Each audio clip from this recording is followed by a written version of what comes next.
Warning, this episode contains strong language. But when he told me to just tell myself it's Jesus until I believe it, I realized the utter dishonesty of faith. I still didn't understand the full depth of it, because faith is inherently dishonest. It is the most dishonest position it is possible to have. I left theism in that moment. I never had an interest in there being a God, because God just doesn't make sense to me. I could see a biosphere of the cosmic oneness of all life being interconnected in some spiritual way. That made sense. Like what Obi-Wan Kenobi describes the Force. Sure. Basically, the Jedi religion was based on Taoism, and a combination of Taoism and Confucianism. So there was some spiritual truth in there. There was some adages that made sense in there that were beautiful and compelling. If I had read the Tao Te Ching before I saw Star Wars, then I would have identified as a Taoist. But I saw Star Wars first, so that made me a Jedi. Welcome to the Lone Star Play Podcast. I'm your host, Patrick Scott Armstrong. Join me and a famous guest. We discuss their career, life, food, Texas, and everything in between. Let's get started.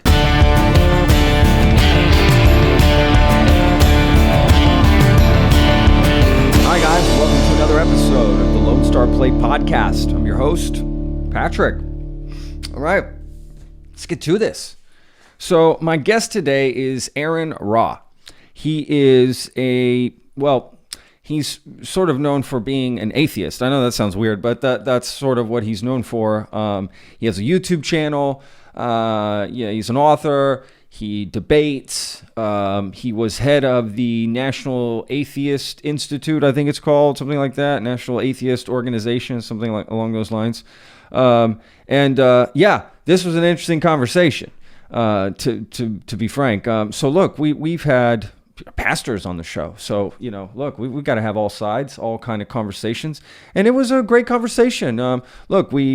He dispelled a lot of what I would call myths of what atheism is and how people act as atheists.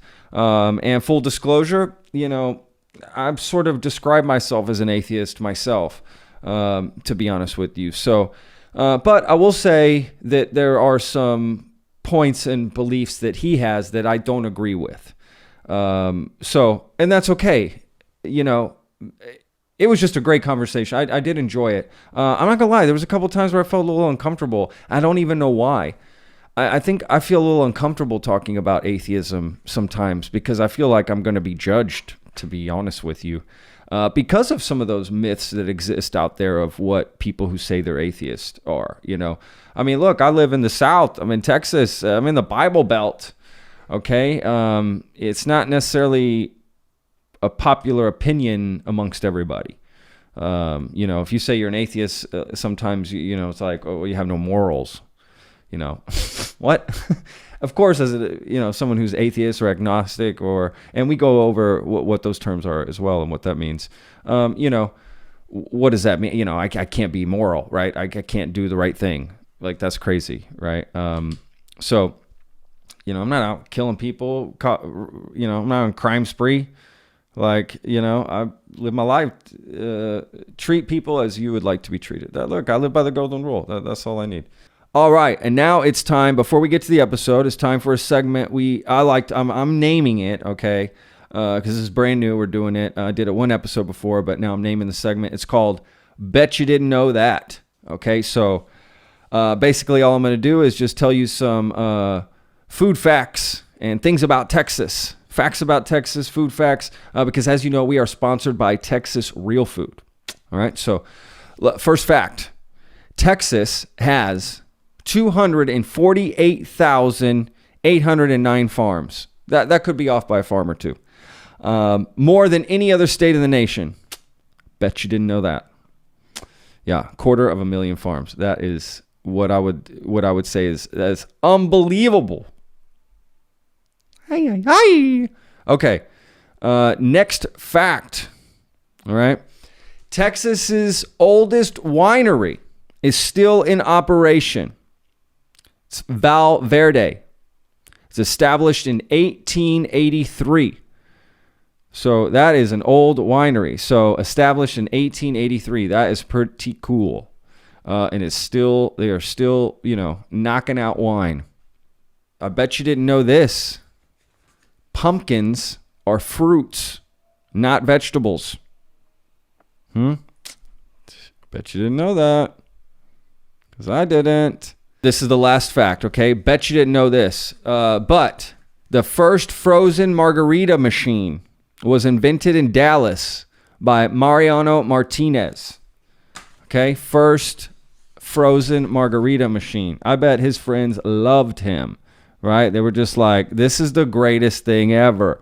They're just frozen margaritas coming out. Because otherwise, you're just making one at a time with a blender. Well, not one at a time, but, you got this machine. It's made. That's interesting. I wonder what year that was. Anyway, so there's your facts.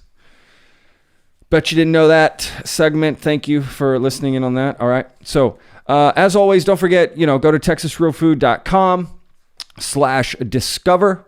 And you can find other articles as well and recipes, all kinds of stuff to support Texas food and businesses. Don't forget, listen at the end. You can find more. Listen at the end of the podcast. You can find out more about the website. And don't forget, check out on social media as well. Go to Instagram, Facebook, Twitter, all that. It's just Texas Real Food. And you can find fun facts like this. They're always posting pictures, cool places in Texas. It's really cool social media, and they do a lot of fun stuff. So, and there actually is an interesting article right now that you can get for Thanksgiving.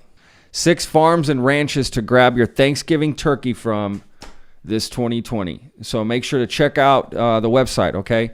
texasrealfood.com/discover and check that article out. 6 farms and ranches to grab your Thanksgiving turkey from. Because when you support local farms and ranches, guys, okay, you're supporting the heartbeat of America and Texas. Okay, we've got to support our local farmers and ranches and everyone, working food like that. So, all right, without further ado, let's get to the episode. Wonderful guest, Mr. Aron Ra. Please enjoy. Well, again, I'm really excited to talk to you. This is something I've been looking forward to be honest with you, because we have a lot of, look, I'm in Austin. I'm based in Austin here, so I'm in Texas, and we're in the Bible Belt, right? We're in the South. This is just how it is, especially in Texas. A lot of religious folks, no problem there. But myself personally, I've gone through my own journey of sorts, and where I'm at now is, I'm not. I always say I'm not a believer, right? When I'm talking to people, I had Max Lucado on, for instance, who's a pastor down in San Antonio, New York Times bestseller, blah blah. And that's basically how I tell people. I just say, I'm not a believer, but let's have this conversation. So I was excited to talk to you. I don't really get a chance to have these sort of conversations on the podcast too often. So, I've actually got a lot of questions, man, to be honest with you. So I might be hitting you with a bunch of stuff. I hope that's okay. Yeah, no worries. Awesome. Well, good. I figured we'd just start here because this will get the conversation going. So this is a quote that I was reading. This is from Jonathan Sacks. I don't know if you know who this is. So this is more going to start with the terminology of what atheism, agnostic, all these different terms that might describe what some may say the same thing or different things. So I thought this was an interesting quote on new atheism. So I'll just read it and we'll start there. So again, this is from Jonathan Sacks, author of The Great Partnership, Science, Religion, and the Search for Meaning. So he says that he feels that new atheists missed the target. So this is what he wrote. Atheism deserves better than the new atheist whose methodology consists of criticizing religion without understanding it, quoting text without context, taking exceptions as the rule, confusing folk belief with reflective theology, abusing, mocking, ridiculing, characterizing, demonizing religious faith, and holding it responsible for the great crimes against humanity. Religion has done harm, I acknowledge that, but the cure for bad religion is good religion, not no religion, just as the cure for bad science is good science, not the abandonment of science. So, figure we just start there. I'm curious what you think about that. Well, science at least has a positive aspect. There's something good that comes from science. Religion is just lying to people. That's it. That's all. It's asserting baseless speculation as though it were a matter of fact, pretending to know things no one even can know. That's a lie. That's all any and all religions is lying to people. It's the land of make-believe. If you believe on faith, then that means make-believe. So the best you can hope for is a religion that doesn't really do anything except establish community, perhaps. So the best you can hope for is a religion that isn't a religion at all. And I think a lot of people understand that the more religious people are, the more wackadoodle they are, the crazier, the more fundamentalist, So it would be better. A lot of people understand, that if they weren't so religious, they'd be better people. So the less religious you are, the better you are. The more religious you are, the more extreme you are. And somebody wise once upon a time said that if a religion really was a religion of peace, then its fundamentalists would be the most peaceful people on earth. But of course, because the fundamentalists are the most extreme, the most devoted to it. But if the fundamentalists really are all about ignorance and hatred and bigotry, then that's what the religion is about. So the thing that we need with religion is, how about not lie to people? How about be honest about what we don't know? Don't pretend to know things you don't know. Don't tell people when their child dies that well, they're in heaven now, they're looking down. God needed another angel. Don't. That's so infuriating when somebody does that. It's not, and it's not just that it's dishonest, it's disrespectful. She's in a better place now. No, she's not. This urn is not a better place. So I have nothing but loathing for religion, because the only thing in the world that I hate really is injustice, and that includes lies, and of course that includes religion, because religion is a lie. Yeah. Have you always been, or were you ever a believer at any point in your life? I was a believer in a different sense. When I use the word belief, it's different than what the way a believer uses it. If I say that I believe something, and I do my best not to say that because it confuses people. If I say that I believe something, it means that this is what I think is the truest or closest to the truth, but I can't prove it. That's what belief means. But for a believer, it means make believe. That means it's a conscious act of will, of mind over matter, the power of positive thought, that you can change reality if you could just believe hard enough. Think about the phrase believe hard enough. Have you ever heard somebody say that? Oh, yeah, absolutely. Yep. So how do you believe hard enough? You're convincing yourself. You are pretending. That's what religion is. Yeah. Okay. No, I totally hear what you're saying here. So did you ever, as far as the criticism, you're not gonna land any punches if you're quoting things out of context, if you don't actually understand what something is saying. No, you have to have an intelligent approach to it. I mean, sure. I'm currently on a what do I call? Let's call it a mission.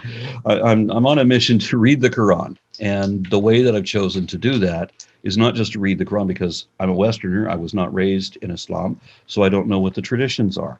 I know that if I was raised in Pakistan and I'd never met a Christian in my life, if I had picked up a Bible and started to read it, I would never know that the serpent in the garden was supposed to be Satan, because the Bible doesn't say that. It doesn't imply that. It doesn't even allow that. But in recent history, Christianity has taken up this traditional interpretation, which is a very different interpretation than what the Catholic Church held back in the Renaissance. The serpent in the garden wasn't Satan then. It was Lilith, Adam's first wife. Interesting. But that was centuries ago, and nobody remembers that anymore because nobody's that old. So I understand that you'd have to be raised in the Christian tradition to know that the serpent is supposed to be Satan, even though it can't be Satan. And because the first time Satan is mentioned by name, he's walking, and he and God have never had a falling out. So there's two elements of the story that are already wrong. So I read the Quran. I read multiple translations of it at once because it's supposed to be in Arabic and I can only read English. So I have to read multiple translations, and sometimes up to 6 translations, just to understand what one verse is trying to say, because it's the worst written book in the world. And then I have to compare that to the tafsirs, get other interpretations of it. And then I do a video chat with a panel of people who were raised in Islam and who speak Arabic, who can then tell me what I got right or wrong. And I think that's the best way for a Westerner to read the Quran. And so that way, I'm not coming up. I don't ever have somebody telling me that, oh, you're taking that out of context, or you just don't understand. You have to read it in the spirit, which means believe it before you read it. Read it unquestioningly. Read it uncritically. Read it thoughtlessly. And I'm not going to do that.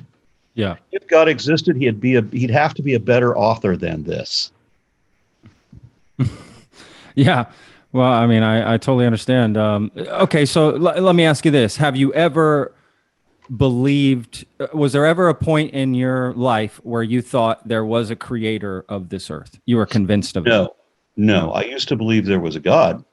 Yeah.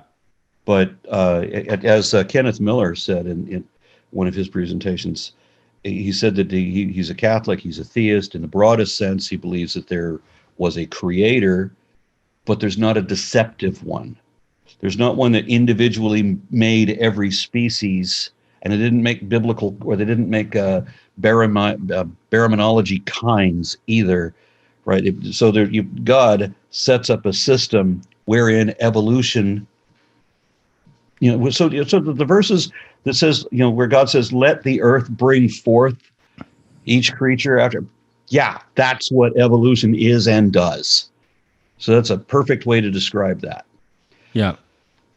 So I believe that there was a God because my family lied to me and told me that God was a conclusively proven scientific fact, and that it would be just as ridiculous to question the existence of God as it would be to question whether we really had a president. And then I grew up with those very same people now suggesting that the president is just a puppet behind an Illuminati conspiracy. So yeah. So So what was there a specific moment or something that happened where you were like, yep, this isn't real. This isn't. Yeah.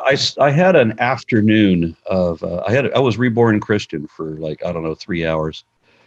A lot of people say that when they accept Jesus as their savior, they have this moment of elation, euphoric condition or whatever, and I'm like floating about in a daze of joy or whatever, for because this happens when you convert to any religion, and you'll get that. Sure. Honestly, so I mean, it's just a mind game that they all play on each other. And so I remember having a moment of skepticism and asking a friend of mine, my best friend in high school, who is now a Southern Baptist minister and a young earth creationist. I asked him, how do I know that this elation that I'm feeling is really Jesus and that it's not just, coming from my own mind or whatever? And he grabbed me by both shoulders with this huge beaming smile and said, just keep telling yourself it's Jesus until you believe it. Now, he had repeatedly told me about the fake it till you make it thing. And that he believes that the Bible is the only source of truth in our world, and that all the rest of reality be a lie. So what he's actually saying is that he's going to believe the lie and not the truth, which is the reality he's rejecting. But when he told me to just tell myself it's Jesus until I believe it, I realized the utter dishonesty of faith. I still didn't understand the full depth of it, because faith is inherently dishonest. It is the most dishonest position it is possible to have. I left theism in that moment. I never had an interest in there being a God, because God just doesn't make sense to me. I could see a biosphere of the cosmic oneness of all life being interconnected in some spiritual way. That made sense. Like what Obi-Wan Kenobi describes the Force. Sure. Basically, the Jedi religion was based on Taoism, and a combination of Taoism and Confucianism. So there was some spiritual truth in there. There was some adages that made sense in there that were beautiful and compelling. If I had read the Tao Te Ching before I saw Star Wars, then I would have identified as a Taoist. But I saw Star Wars first, so that made me a Jedi. I love that. So I started floating around trying to experiment with the supernatural, the spiritual world. I wanted to understand it. So I wanted firsthand encounters. So I started doing transcendental meditation. I started doing seances. I did all kinds of adepts. I'm working with druids on these spiritual conjurations and everything. I'm getting all into this new age woo shit, trying to have a firsthand experience. I'm trying to scientifically analyze the spiritual world. Because I was a kid, I was like 19, and I didn't know a better way to do that. And I realized at some point that I was able to make people see and hear and feel whatever they already believed in. I just had to build up the ambiance, and I'll just create a positive feedback loop in somebody's mind. They'll run with it. But I could only, if they were raised in Christianity and that's all they knew, that's what they're going to see. And if they're from India and they were raised with Hinduism and that's all they know, that's all they're going to see. You're not going to switch them. It's not like there's one universal religion where Hindus will suddenly accept Jesus or Christians will accept Krishna. Sure. That doesn't happen. So what is this feedback? It's a friend of mine, Daryl Ray, wrote a book called The God Virus, that whatever religion you're indoctrinated in with your childhood, that you go through a period where you're susceptible to adopt religion again, and it's going to be the one from your childhood. Interesting. Yeah, for unless sure. Unless you get radicalized because there's another, like in your late teens, you can be in a situation where you're susceptible again to a completely different religion once you have been burned by your birth religion. Sure. So it's an interesting paradox there. It really is. You're right. Yeah. So I mean, what had happened was I realized that I wasn't showing any of these people anything true. I'm creating an illusion that they're going to run with. And then I realized that some of the things that I was practicing, some of my proofs that I could demonstrate to people, I started re-examining that, and I realized that I wasn't just fooling other people, I was fooling myself. And I don't want to go into the details of it because it's a part of my life that I'm just deeply embarrassed about. And it's funny that people who still feel spiritual things are so proud to proclaim these experiences that they have. And I've had better than most. And I realize now that, you know what, my experiences were much more profound than yours. And I still realize now that they're crap. I still remember it happening. And I realized that the painful realization that it couldn't have happened, that it was all in my mind, and that's it. Yep. It's amazing what the mind can do. And this is one of the things I hate about prayer, because the only purpose for prayer is that if you start talking to any imaginary being, it doesn't matter what God it is, you can talk to any God, any religion. It doesn't have to be a God. You can talk to the spirits of your dead ancestors. You can talk to extraterrestrial telepaths sending you transmissions through your tinfoil. You can commune with past life memories. But if you talk to any imaginary being long enough, they're going to start talking back. And it doesn't matter how imaginary they are. It can be what is the volleyball named Wilson? Eventually, it's going to start talking back. Yeah. So it's human psychology. And this is what prayer is. So when you tell people to go pray 5 times a day, you're doing mind control, and that's all you're doing. Yeah. Interesting. I never actually heard it put that way. That is interesting. You know what I noticed? It's my fault here completely. We never explained what the differences were in the terms before we jumped into all this. I want to get that out of the way for any listeners, just so that they're, if we're mentioning them as we go. So if you could just sort of what you think are the differences between atheism, being agnostic, right? People just sort of lump all these things together. Yeah, I've written quite a lot about that. I'll give you a link to a rather lengthy article I did about this, because I argue with philosophers quite a lot. I don't want to. It's just what happened was the people who defined the word atheism, like Matthias Knudsen, was the first person to accept the label, to accept the fact that the atheist label fit him. Theism is God belief. Atheism is lacking God belief, or without God belief. So it used to be a pejorative. For many centuries, like from 500 BC, people were calling each other godless. And this included the Christians. They would call the Christians godless, and Christians would call the pagans godless for different reasons, different justifications. But that's what atheist was. So you're calling each other godless. And Matthias Knudsen realized that he wrote in 1674 that, yes, I am atheist because I don't believe in any God. But I am also a conscientarian because in addition to not believing in a God, I actually have a belief that there is no God. So what we would call anti-theism or strong atheism today. Anti-theism, yeah. Yeah, he didn't even consider it atheism. He just said, he called it conscientarianism. It's, he called it a religion, which, give him some credit, is 1674, and he was the first person to speak in Europe. He's declaring himself to be an atheist at the risk of being burned for it. Yeah. So then a century later, Baron de Olbrock also rocked the atheist label, but he did it proudly. He didn't call himself. He also distinguished the people who don't believe in God from the people who believe there is no God. He said the people who believe there is no God were fools. So he would be calling me a fool in that respect. But he was in the 1700s, and I'm in the 21st century.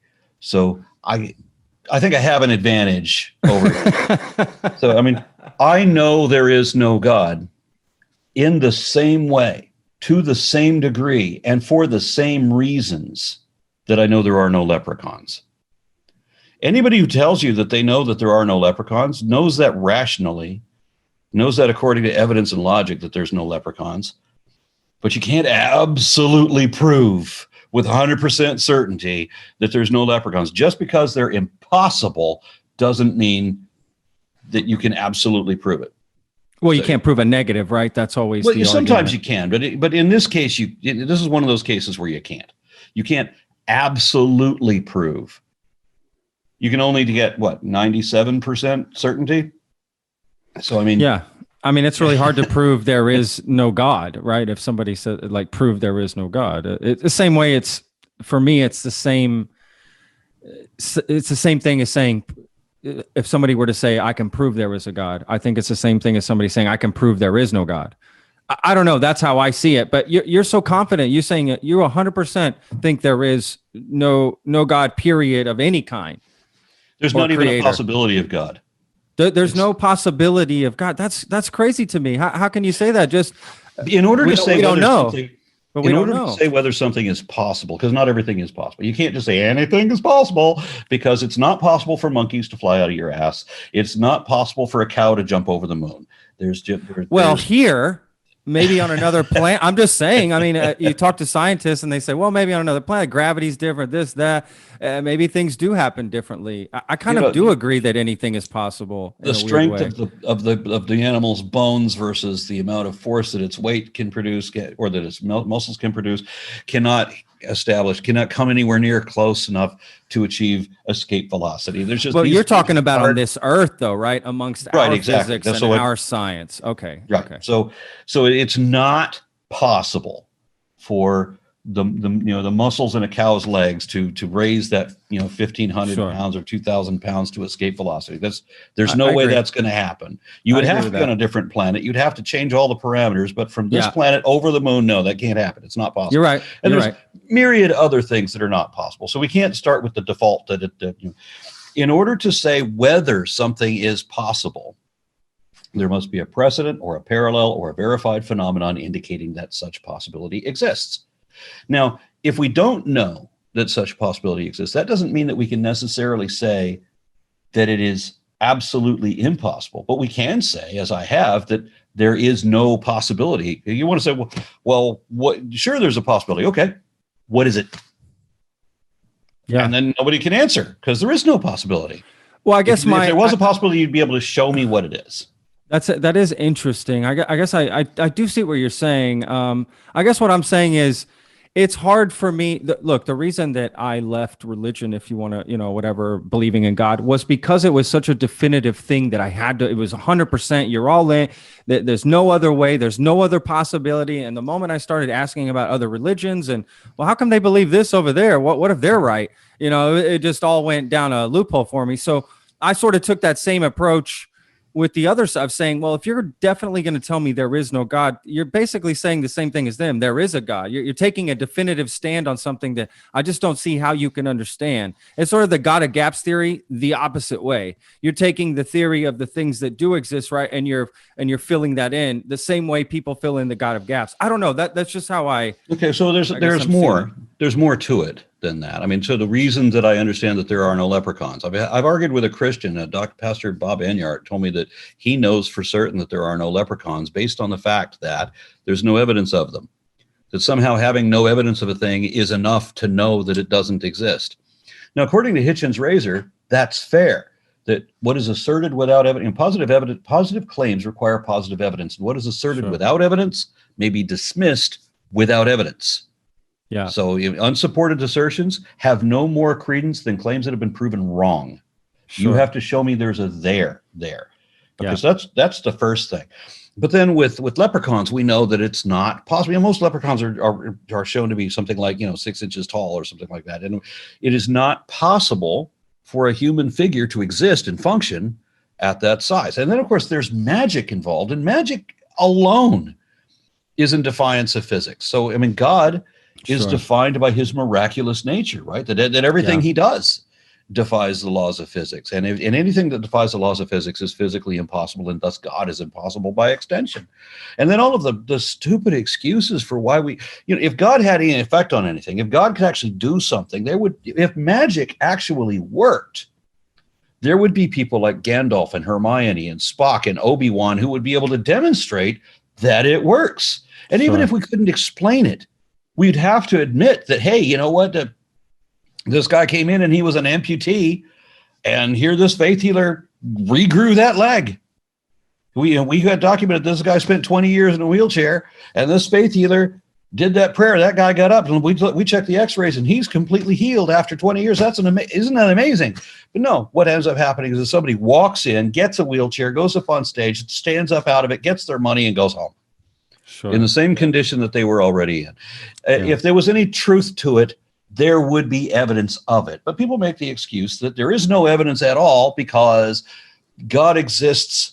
God is beyond time, right? Well, then there's no time in which he exists. Or God is outside of this reality. Okay, but that means he does not exist in reality. And there's no logic to defend this. There's certainly no evidence to defend this. It's pretend. That's all it is. And sometimes you'll get people to admit that they know that what they believe is not really true, but they're going to believe it anyway. Yeah, I know a lot of people like that, actually. They say that to me. So they admit that faith is just pretend, that it's convincing yourself of things. It's more for their family, right? That they're like, well, I got my family meets there on Sunday, so we go. And I was raised this way. My mother would kill me if she thought I didn't believe, right? Like those sort of things. I can relate to people not wanting to cause any drama in their life, and just they go for the social function or the community aspect of it, the fellowship maybe. So here we have a Santa Claus. We have a Santa Claus for grown-ups. But what makes that especially disturbing is that it controls so much of your life, takes 10% of your income to start with. Yeah. Right. And then manipulates your labor and exploits everything. So people, religious leaders, look at all these religious leaders who make millions of dollars, every year, who have no training, no expertise. All they know how to do is lie convincingly. Right. Creflo Dollar, has he even read the damn Bible? He has a number of jets, and he gets up on charges for abusing his own family because he's just as immoral as everybody else. 100%. But he's able to get up on stage and say, "Give me your money," and they give him their money. I'm a God man. I'm a blessed man. Oh, he's blessed. Well, let me give him more of my money, and we'll stay poor in our trailer park. Yeah. There's no justification for it. There's so much evil has been ascribed to religion, not just historically, currently. And there's the cure for bad religion is good. No, the cure for bad heroin is not good heroin. It's no heroin. Yeah, I mean, that's a good argument right there for sure. I totally get it. It's, let's say my mother, for instance, okay, she's does not go to church by no means, but would probably say she's a Catholic. She's from Mexico, so she would probably say, "Oh, I'm Catholic." She's got holy water. She's constantly hitting me with it. She gives me the bendición, we call it, every time she sees me, and when I leave her presence, And I'm never going to say anything to her. I'm never going to fight her on this, argument. It makes her feel better. She has these conversations. We were talking about that earlier, right? You're people that are talking to imaginary people. I mean, it is a little crazy, I guess, if you think about it, but it makes her feel good. It makes her feel, I don't want to say in control, but she feels better that like someone's watching over her. What do you say to somebody like that? Their life's fine. They help out. They're not causing any problems. They're not doing anything. What do you think that's unhealthy for them in their life? Oh yeah, absolutely. Really? Have you seen the people who are constantly talking to Jesus? That's my mom. That's my mom. Yeah. My mom constantly talk. I don't see anything wrong with it, just for the fact that she's not hurting anybody. She's the greatest. If you would ask anybody that knows her, they would say she's one of the best people they've ever known in their life. I've met some religious people who are decent people, but they're deceived, and it's the deception that bothers me. I get that. I get that. And sometimes they're self-deceived. I mean, we could talk about my mom much the same way. Like no independent thought, believes what the Mormon Church and lately what Fox News tells her, and that's it. Yeah. And you cannot visit reason upon her. You can't get her to consider another. There is no considering another side. There's just there's her side, and everything else is evil. Yeah. Yeah, I get that too. It's almost one of those things where, my mother's older. It's like, is this really what I should be doing with the last moments of my life with my mother? Right, having these conversations with her. No, I just want to eat, have a good time, enjoy your tacos. That. Right. I mean, that's really what it comes down to. But I target religious leaders, and especially politicians. That bothers me a lot. Absolutely bothers me a lot. The people who are spreading the poison. Yes, I hear you, dude. When they're asking for money and all that. That's a big reason of why I left the church as well. That really bothered me, that you're asking these people with no money, just like you said, you're asking these people with no money to give you all their money and claiming things that are completely impossible. One, we're going to clear your debt. We will cure you of your diseases. Just send me all your money. I mean, it's like, what? And people do it. They live their whole life savings. They give up everything. They'll live in complete poverty so that guy can have, like you said, jets and all these, $10,000 suits and Mercedes and mansions. And it's absolutely crazy to me. Yeah. Kenneth Copeland is one of the local Dallas preachers, and he has a $20 million estate. I mean, is that godly? If Jesus came down, would he be like, oh yeah, great pad. Great pad you got here, right? I mean, not at all. You're right. It's disgusting. And there's a lot that we can target about it in each individual, about the underhanded and criminal things that they do to manipulate people and take. So you have these people that have no training, they have no knowledge or expertise in anything. All they're good at is lying. Yeah, they're charismatic, right? Like that's it. Because they represent themselves or because they present themselves as representative of God. Yeah. That means that we just simply ascribe them power. Yep. We give them political power, social power, financial power. We donate hundreds of millions of dollars of land and resources, like with Ken Ham and his Magic Arc Park. I know about that. Yeah, that thing is crazy. Yeah, so I mean, all this money, they just give them all of this power and prestige, and treat them, and give them an honorary doctorate, and treat them like they're something wonderful and special and wise. They're just a liar. They're running a scam. That's it. That's all. There's nothing else to it. And every one of them will admit, or has admitted on record at some point, that they know they're full of shit, or that that it is all just a lie. I mean, like Ken Ham, for example, says in a number of different presentations, he says that he's seen the evidence, he simply rejects it. Yeah. That he's going to believe what his magic book of fables says over what the reality can be proven to be. That's it. I mean, some people, you're right. Some people just reject it. They know, they just don't want to face it because, again, it would throw a wrench in their whole life, their whole routine, everything that's set up, everything that's connected. It would just totally throw that all into a loop. So they just say, forget it. I'm not even going to confront that, even though it's lingering right here. Because that's how it was for me when I was in church. And I'd be looking around at everybody and they'd be hands up in the air, eyes closed. And they'd be looking all emotional and like it's really hitting them. And I'm thinking, am I doing it wrong? I don't feel the same thing they feel. You know what I mean? I was just honest with myself. I said, if I'm going to feel, I'll be honest. And I never felt anything ever, not one time, I for sidetracked years. myself. I sidetracked myself on an earlier question. I mentioned how Baron Dahlbrock just said that he is an atheist, and he kept explaining that atheists are people who they're not buying the bullshit. That's all it is. Yeah, that you're telling me the story, and I'm saying, hell, maybe that's true, and maybe it isn't. But I'm not going to believe it. I'm not going to say that I know that it's false when I don't know. But I don't believe that it's true either.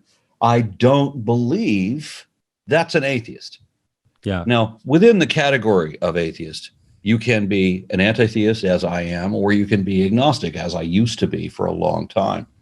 But then somebody pointed out to me the same thing, that that there are not fairies living in your asshole. That for the same reasons that that there is no God. And I realized, that's right.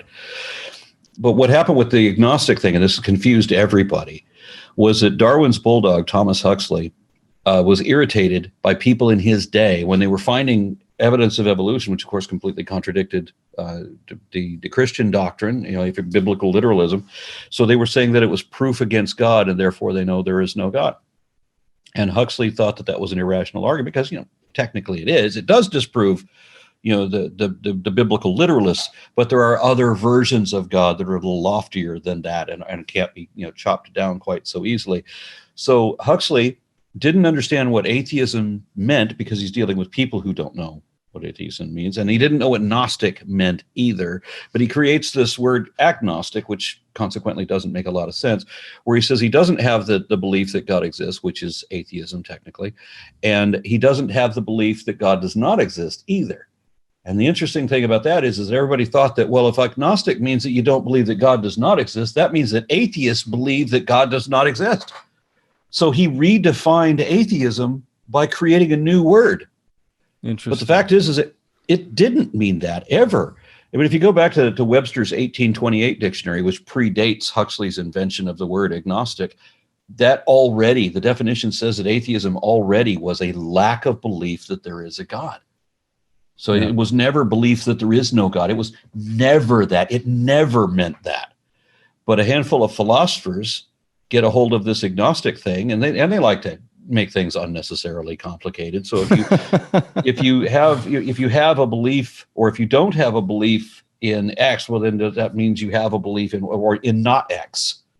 And then they try to just make things as intricate and complicated as it can possibly be until it gets absurd.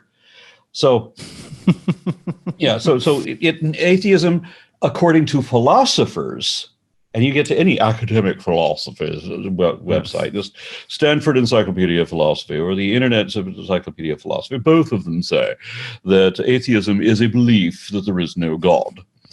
But every atheist in the world, other than philosophers, says, no, we just don't buy your bullshit.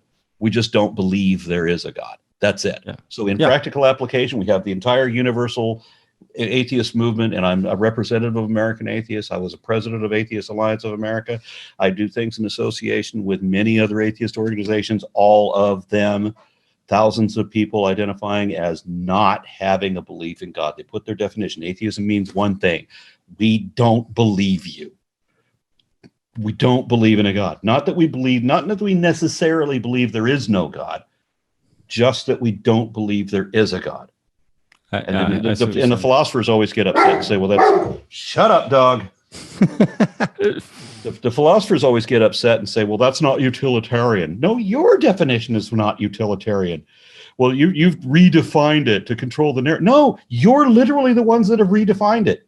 In the 1800s, you did the arbitrary revision. So they do a lot of projection. I'm using the original, dominant, and still currently consistent, utilitarian, practical, common working definition. And the philosophers have their navel-gazing confusion, I guess. Their definition does nothing but start arguments. Yeah. And it has no practical application beyond that.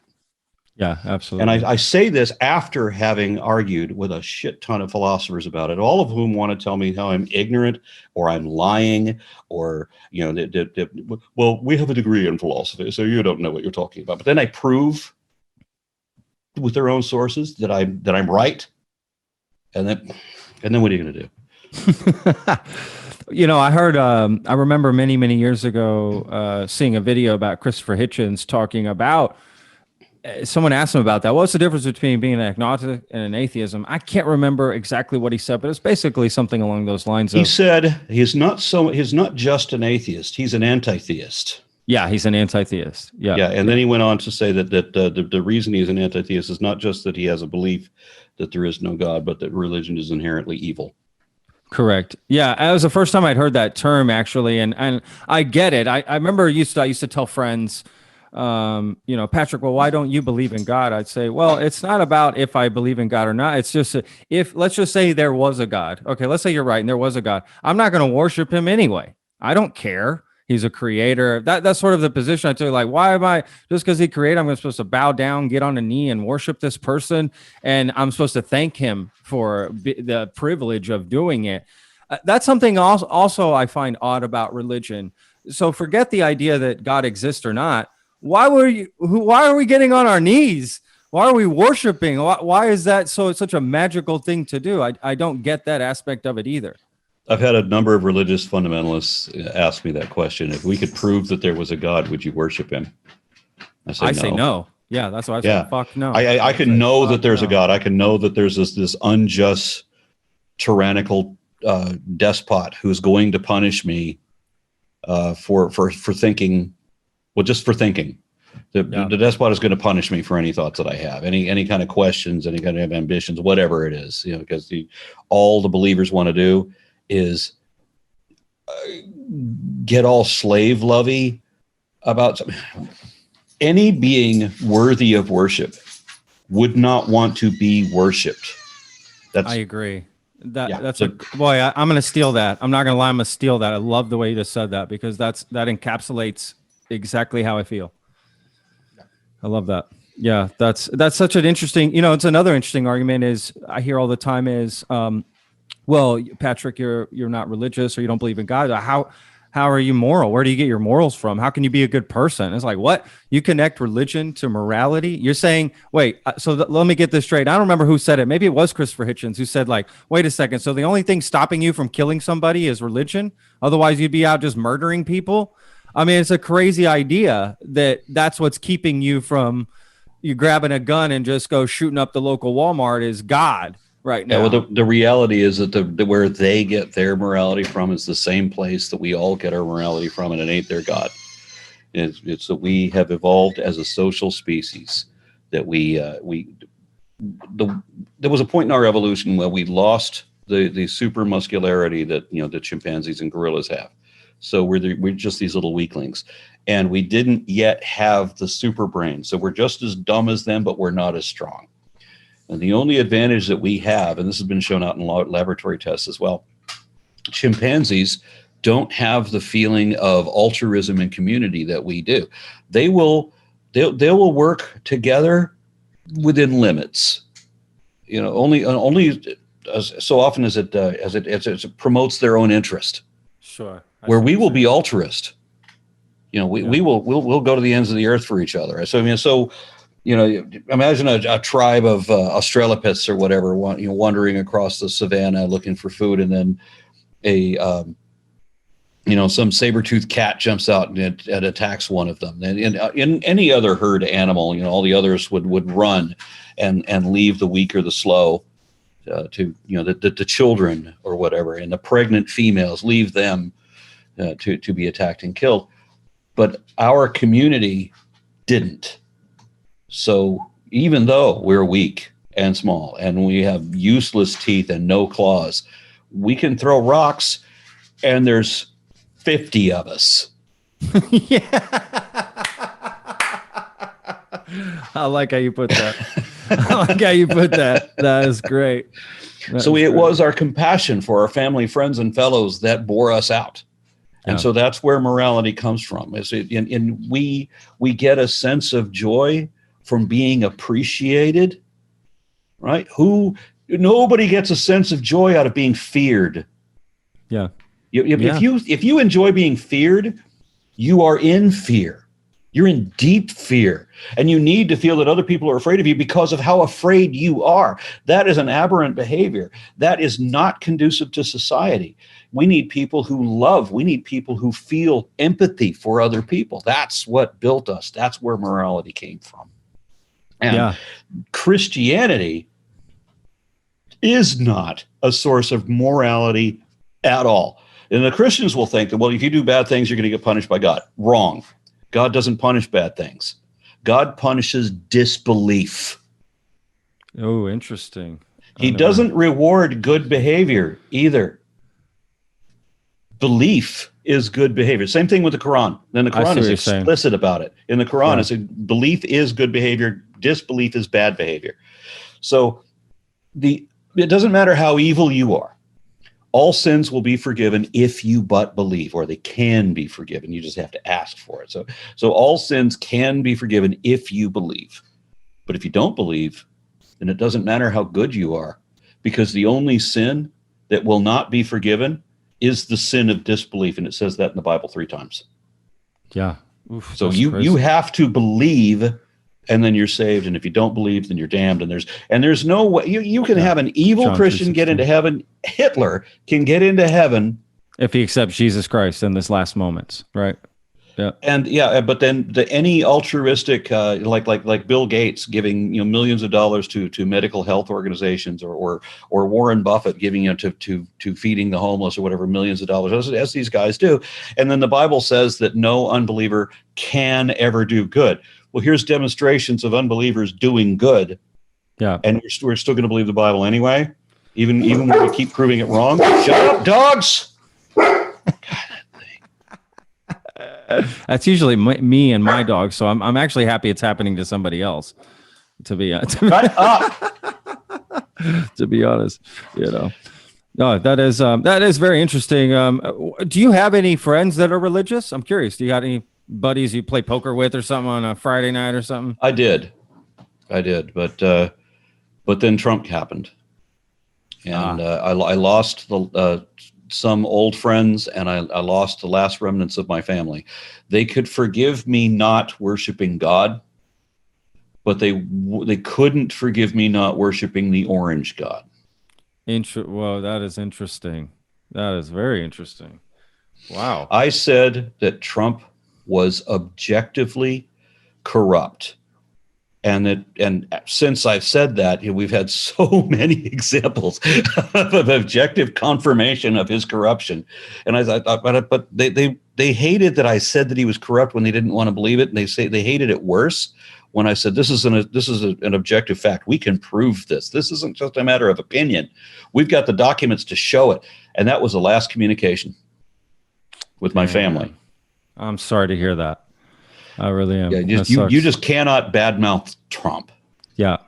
That seems to be something that's happening. I mean, it's not the first time I've heard that. This is happening all over the country, of people losing family splitting up, friends, friendships being lost, mothers not talking to daughters not talking to mothers, vice versa, right? Everything. It's sad. Sadly, it seems that politics is even less rational than religion. Yeah, that's true. That is true. Yeah, it's definitely a crazy time. It's as far as that goes, for sure. How do you? I had this talk with I had Pete Sessions on. He's a Republican candidate running for the 17th congressional district. Sort of a very famous politician back in the day up in Dallas, to be honest with you. For 20 I'm in years. Dallas, so I'm familiar with that name. So Pete Sessions. So I had him on the podcast because, again, he's running for Congress here in Waco. So anyway, I asked him, why do you say, because he always says Christian-based politics. That's what he always said. And I said, Pete, what do you say to somebody like myself who's not a believer, and you're saying Christian-based politics, right? Like separation of church and right, and government, right? This is, what do you say about that? And he gave some answer. Well, it's faith-based and this, that, and the other, which I still don't like, right? So how is you as an atheist, right? How do you find who to connect with politically, just because religion is so, even on the left, even I'm a Democrat, I'm a registered Democrat. I voted for Biden, but religion is still on the left. Even there's still, it's still very much on the left as well. Religion is on the left? Yeah. Not Absolutely. in the United States. Yeah, absolutely. Biden spouts all the time. He's a Catholic. Goes to church all the time. Overwhelmingly, religion in the United States now has become evangelicalism, and it is far right. That is true. That is true. I would agree with that. But there's definitely Democrats Jesus and liberals. was on the left. Yeah. His followers are on the right. There's a beautiful video. There's a beautiful video about GOP Jesus. Your listeners should look it up. You can also find it. Jesus. Or you can also look it up under Republican Jesus. Either way, it's Jesus spouting right-wing beliefs instead of that are directly opposite of what Jesus actually said. Yeah. So, yeah. Yeah, I mean, I'm with you there. It's interesting. I find it hard for myself sometimes when politicians talk like that, when they say faith-based and Christian-based and we're going to have Christian beliefs. And then I'm like, whoa, I don't have Christian beliefs. Why are we doing that?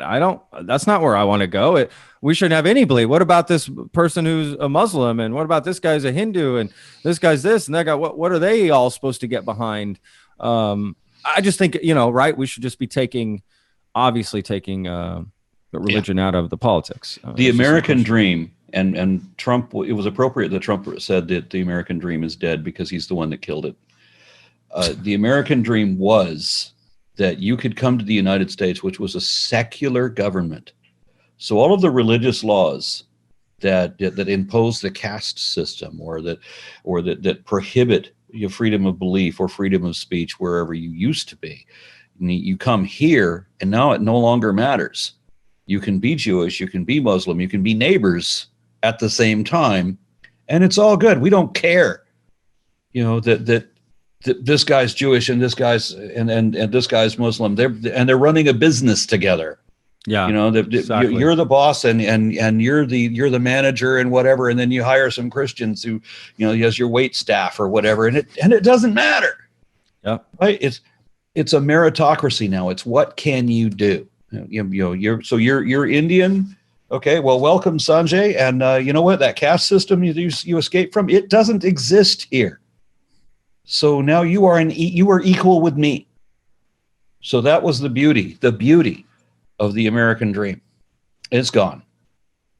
Yeah. Because we had to include religion, which is the great poison that ruins everything. That is tough. When you I'm curious. I mean, I'm sure this probably doesn't happen. But I'm curious. Do you ever find yourself getting in these like deep, long conversations on an airplane or with people? Does that ever happen about this sort of stuff? Usually, I find that on airplanes, people don't talk.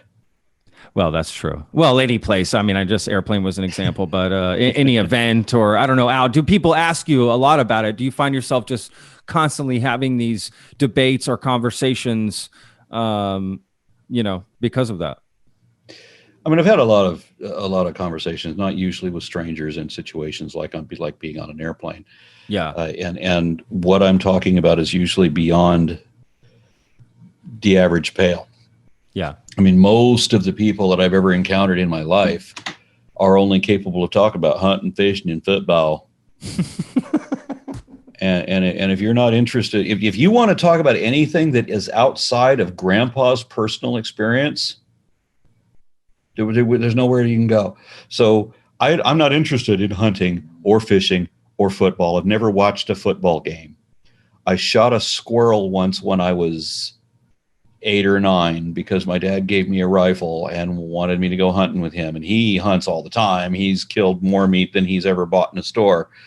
And so he was all about hunting. That's all he ever did. Yeah. But I shot a squirrel and I felt horrible for it and never did it again.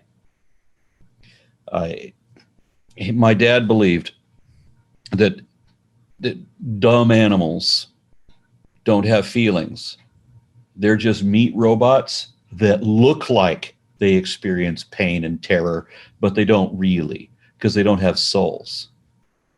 Well, I could tell that these animals actually have love, and they do feel terror and sympathy and compassion, and it's real.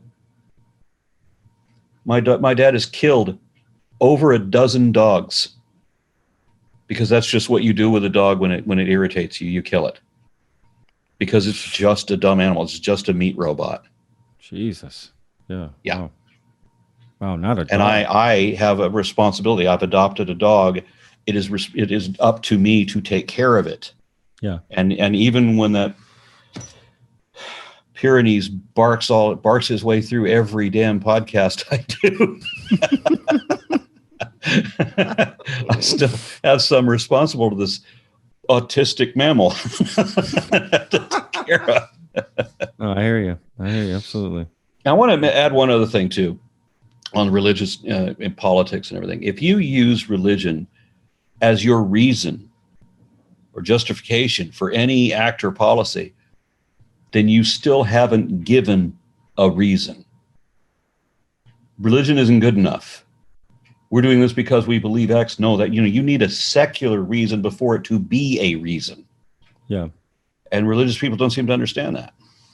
Yeah. Well, that's because to them, that's the only way of life, and everyone needs to get behind that, or else. That's what bothers me about it, right? That's another thing that bothers me about it. It's like, it's tough, man. It's just a tough situation to handle. You know what? A lot of times, and I'm gonna just be very open here on the podcast, and I'm afraid a lot of times to say I'm an atheist or not a believer.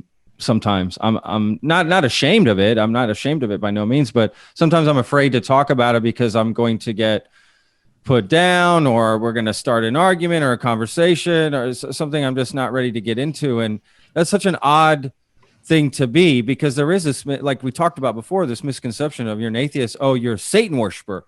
What?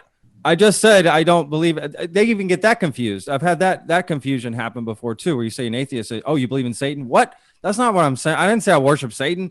So it's kind of like you start being afraid of, being who you are. And that's just a dangerous place to be. It's such a crazy, I don't want to feel that way. And I feel politicians are that way too. I actually think there's a lot more atheist politicians than they're willing to admit, because they feel, shit, I can't say that. I'm going to lose, how many constituents. Look at George W. Bush, how he courted the religious right, how he said that we needed to teach intelligent design in schools and so forth. On his last day as president, the last interview he did, he was asked, do you really believe that the Bible is true? And he laughed and said, probably not.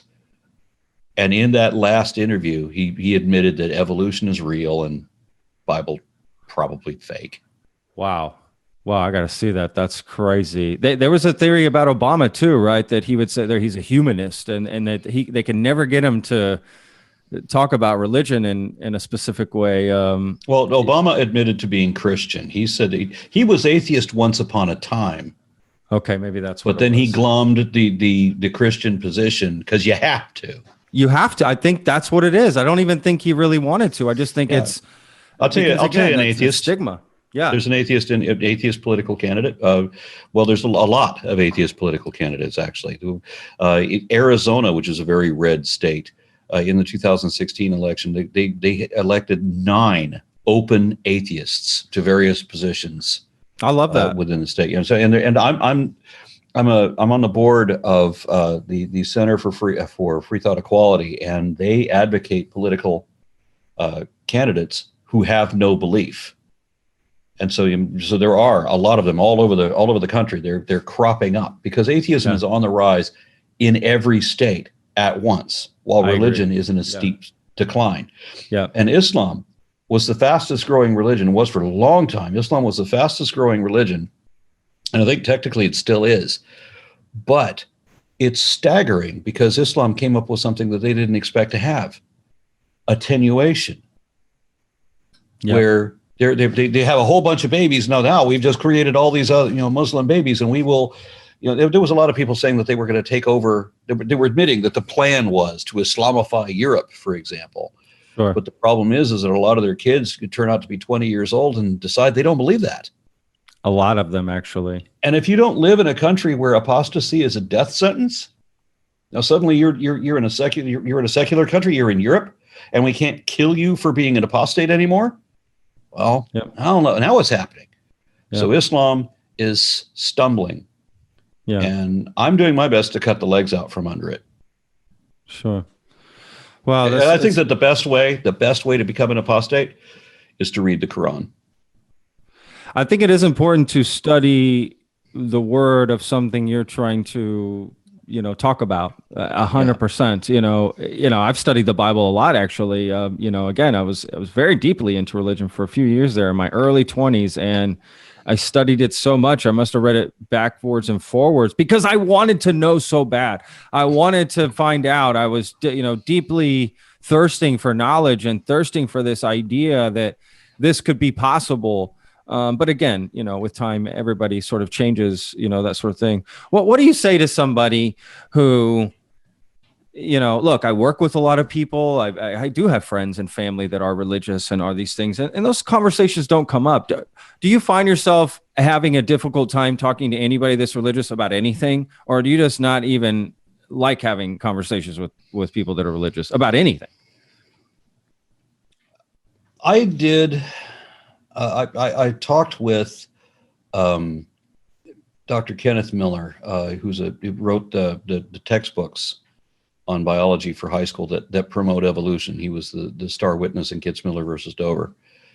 And I got along very well with him. I thought we hit it off brilliantly. I'm going to be interviewing him again tomorrow for a live show. Wow. And I really liked him, and we got on famously.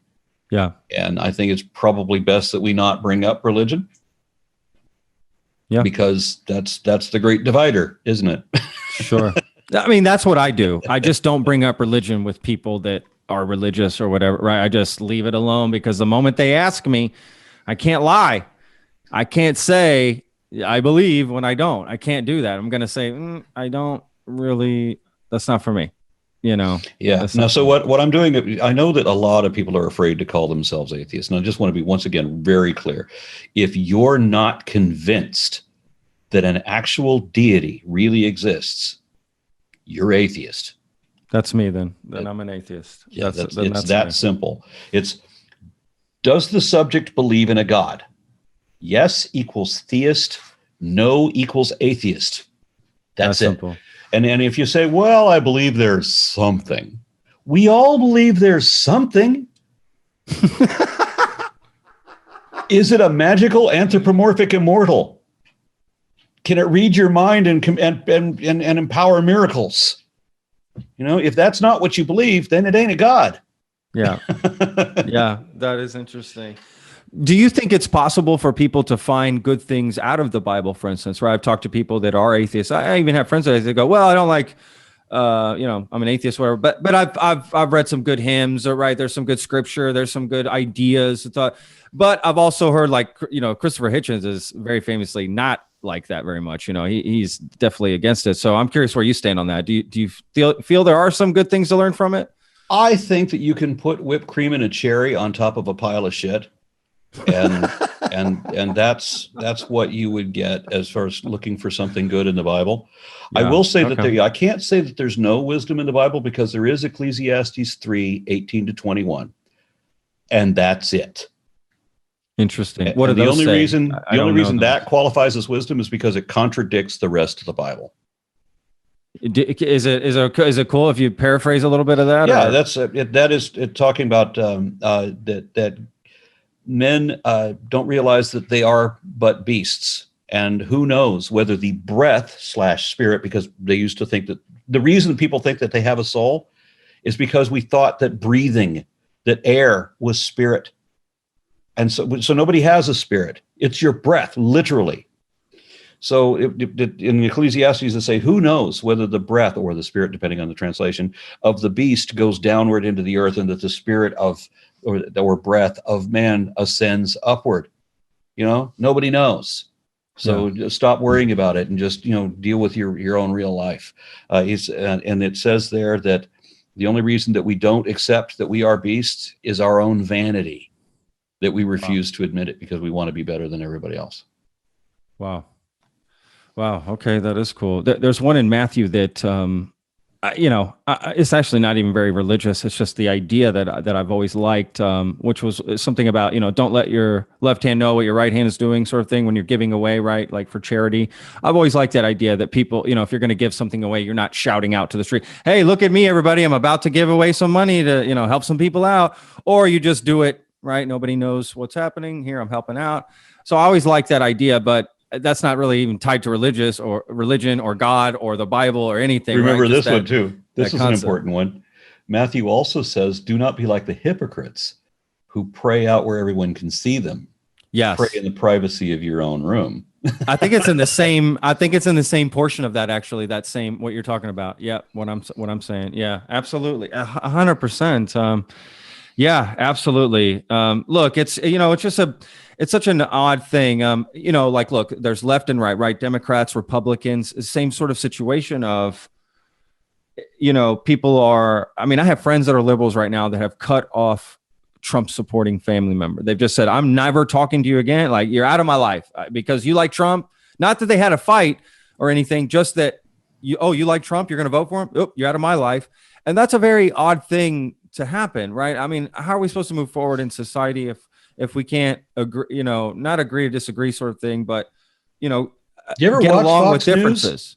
You ever watch Fox News? I actually watch it a lot just to see all the nonsense. You notice when they refer to the left as radical left. You can't say left without saying radical leftist because we got to be bad somehow. I hate that. And then we're libtards and we're communists and we're demon rats. Yeah. And we're satanic and somehow they're pedophile, sex ring, and just every kind of evil that you can think of, you're going to lob onto the left just because it's the left. Why? Because it's lies again. So here's the proper summary of the left versus the right on the political spectrum. And by the way, that's not even the most important thing. There's another axis. There's not just a left and right. There's an up and down too. The up is authoritarian, and the down is libertarian. Not to be confused with libertarianism, which is a right-wing position. But I am on the anti-authoritarian left, and every president we've had in our lifetime, including Obama and Clinton, they're all on the authoritarian right. So when they say on Fox News that Biden and his radical leftist agenda, he's an authoritarian right. Yeah, he's a right-winger. Populist, right? Yeah, totally. Right. He's not remotely left. So what's the difference between the right and the left? The right want to take away your rights, and the left wants to give you rights and preserve your rights. That's honestly what it is. We want you to have free health care. They want to take away the woman's right to choose. They want to make you be denied your coverage because of pre-existing conditions. They want to be able to raise your rates because the pharmaceutical companies and the insurance companies have a hand in this, where so many other countries they don't. They figured out that, hey, if we let the pharmaceutical companies and the insurance companies run this thing, the healthcare will be through the roof. That's why we pay more for our healthcare than anybody else on the planet. So we want equality. And we want a better environment, and we want better education. The right does not want you to have an education. They want you to be uneducated, unquestioning minions. And we want you to be capable stewards to take over the next generation. That's the difference between the right and the left. I am unapologetically on the left because I value human rights more than corporate profits. That's what it comes down to. Sure, I can totally get behind that 100%. Yeah, I guess really my thing is, like, how do you go through life, balancing friendships and family with people that have these different beliefs, that because I have friends that are Republicans and are going to vote for Trump, and family, and I'm not going to excise them from my life. They've been a part of my life for so long, No, I was cut off. I didn't cut. Yeah, no, totally. That's what I'm saying. Like for you, but besides that, let's just say friends or coworker or anybody, is it hard to navigate that? Like, what do you think people could do? Because what I'm trying to compare basically Democrat, Republican to atheist, non-atheist, and how we can all get along. That's basically so. Trump says that the Democrats want, and I don't even identify as Democrat. I have to vote Democrat because it's a two-party system, but I'm not a Democrat. I ran for office and I ran as a Democrat because, again, it's a two-party system. It's the only thing you can do. In Texas, independents Yeah, don't me even get a too. primary. Me too. So I know you what you're have saying. to. So anyway, when Trump says that Democrats want to make it legal to have post-birth abortions, my mother believes it. She thinks that's true. I tell her that's not true. We can show that. We can prove that in a minute. Get on Google for like 10 seconds on Google, and you'll be able to tell. Nobody ever said that we want to legalize post-birth abortions. She will not look it up. She wants to believe the lies she's being fed, and she doesn't care what the truth is. I don't get that. This is both with the hard right-wing politics, with the Trumpism, and with religion, especially conservatism, where they want to go back to the good old days when only straight, white, rich, Protestant Christian men had rights. They want to go back to a time that was horrible by comparison to what it was here just a few years ago. I don't get not wanting to know what the truth is. I don't get not wanting to understand something, but rather just believe what you're told. We're people, Homo sapiens, man the wise. It is against our nature to blindly believe the bullshit we're told and to not want to know the truth. Yeah. Yep. Yep. I couldn't agree with you more, man. I would rather be wrong and find out that I'm wrong and correct myself to not be wrong anymore than to never realize my error and be wrong for the rest of my life. But believers know they're wrong, very often, not always, know they're wrong and want to stay that way. Yeah. It makes absolutely. no sense. Well, I think some people, it's just not a big deal in their life. It's not anything that controls their life. They don't live like it by no means. I mean, I have a lot of friends like that. They're only religious when they go back home with their parents, right? They're only religious when it's time to go meet everyone at church at 7:00 on Sunday. That's the only time they're religious, right? And they do live multiple lives in a way. I mean, I can't be that way. I can't fake something like that. I just can't do it. I mean, I can't fake it. So, but some people can. Right or wrong, I don't know what it is. I guess it's just teach their own in that sense. I don't know. All I know is where I'm at. Yeah, I almost want to bring in my dog just so they can make yours feel better. Well, look, man, I know I've really appreciated this conversation today, and I know we didn't have much time today, but this is an amazing conversation. I can't tell you how much I truly enjoyed listening to you, and I learned quite a bit actually. Listening to you. So you got a co-host. He likes what I'm saying. I think that's what it is. I have to keep the mic muted most of the time. Shut up.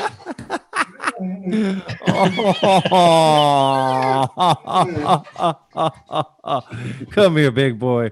Come here. Stop it. Beauty. Look at that face. He's a very loving, he's a very loyal dog. Oh, see, there you go. Look, hey. See what happened. There you go. ¿Qué pasó, Roque? ¿Qué pasó, mi niño? Rocket's from Spain. I used to live in Spain, so we brought him back from Spain. What is he? He's a little Spanish greyhound. That is brilliant. He's beautiful. He is. He's awesome. ¿Qué pasó, Roque? ¿Qué pasó, mi niño? Yeah, I have 3 dogs. I have a Dachshund Corgi mix, and they call that breed a Dorgie. And and we have another dog that is that we rescued. For all of our animals are rescues, and we have another one that we got from a pound. She was a puppy she was on her 7th day in the pound. They were about to destroy her, and we saved her. So she's been happy with us, and she is a Louisiana leopard dog. I don't even know if I've ever heard of that. I think the breed is called Catahoula. Oh, I have a dog. Sort of looks like that. Is it the brindle hair color? She's right here. Come here. Get up in the camera. Oh yeah. Okay, that's different than my dog. Oh, she is gorgeous. Look at that. Oh man, look at that. I love it. Oh, beautiful. Well, I'm glad we got to share our dogs. Oh man, I love dogs. My dogs are rescues as well. I love. I mean, they're my wife. We don't have kids. My wife and I don't have kids, so they're our kids. They are literally our kids. So, well, listen, I really appreciate the time, man. I really appreciate you taking the time out of your day. I know you got a busy schedule, so just really appreciate you taking the time to talk to us and our fans, our listeners here, and give us a good conversation. I very much appreciate the invitation. Thank you very, very much. The Lone Star Plate podcast is produced by Texas Real Food.